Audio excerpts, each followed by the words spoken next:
It is called The Last King in India, Wajid Ali Shah. It is a meticulously researched and illuminating book. William Dalrymple calls Rosie the greatest living authority in Nawabi Lucknow and says that she has written a wonderful appreciation of the most underappreciated of Lucknow's Nawabs, and the book in itself is a cause for celebration. The Last King in India is the first mid-19th century history of Lucknow written for a lay reader. This is the story of a man whose memory continues to divide opinion today. The thousands of mourners who lined Wajid Ali Shah's funeral route on 21st September 1887 with their loud wailing and shouted prayers were not only marking the passing of the last king, but also the passing of an intangible connection to old India before the Europeans came. He remained a constant thorn in the side of the ruling British government with his extravagance, his menagerie, and his wives. Even so, there was something rather heroic about a man who refused to bow to changing times and who single-handedly endeavored to preserve the etiquette and customs of the great Mughals well into the period of the British Raj. Wajid Ali Shah, Last King in India, was written out of the history books when Awadh was annexed by the company in February 1856. After long years of painstaking research, Rosie revives his memory and returns him his rightful place as one of India's last great rulers. And now I would like to invite Rosie to speak to you more about the book and enlighten us. Please welcome Rosie. Thank you very much. What do we think of when we think of Wajid Ali Shah? This is one of the questions I tried to answer.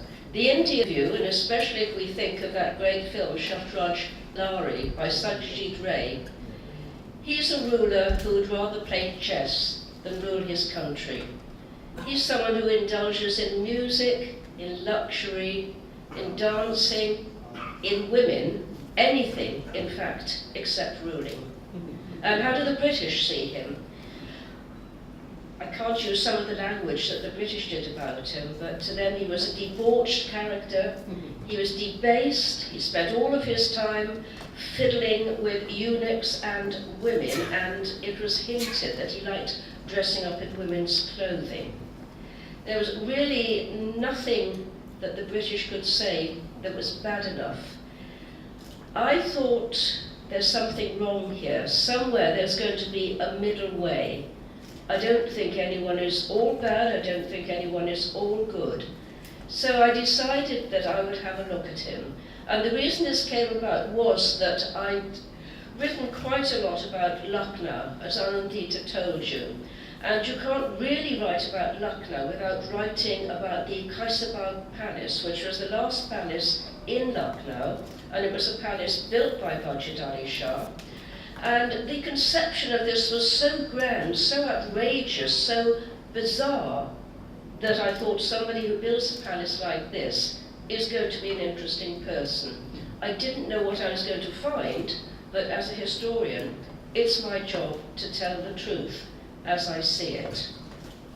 The book has been well received in India, and in fact I was writing more for an Indian audience. I had an Indian audience in mind when I wrote it. It has received some reviews in England, but I know it's selling more here.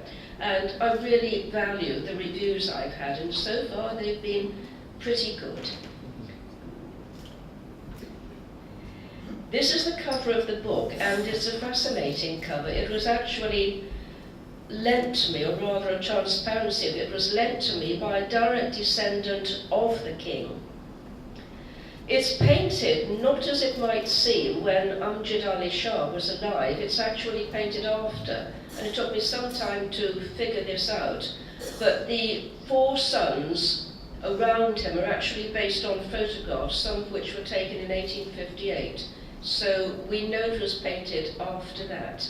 It's a lovely painting. It's quite a large one actually, about 23 inches by 17 inches, and it really made a super cover. I'm sure I'm going to be asked why the last king in India, so I might as well tell you now that Wajid Ali Shah was the last ruler with the British bestowed title of king. Right, there are plenty of other kings. Bahadur Shah Zafar was actually the last emperor, the last Mughal emperor, but he was also referred to rather slightingly as the last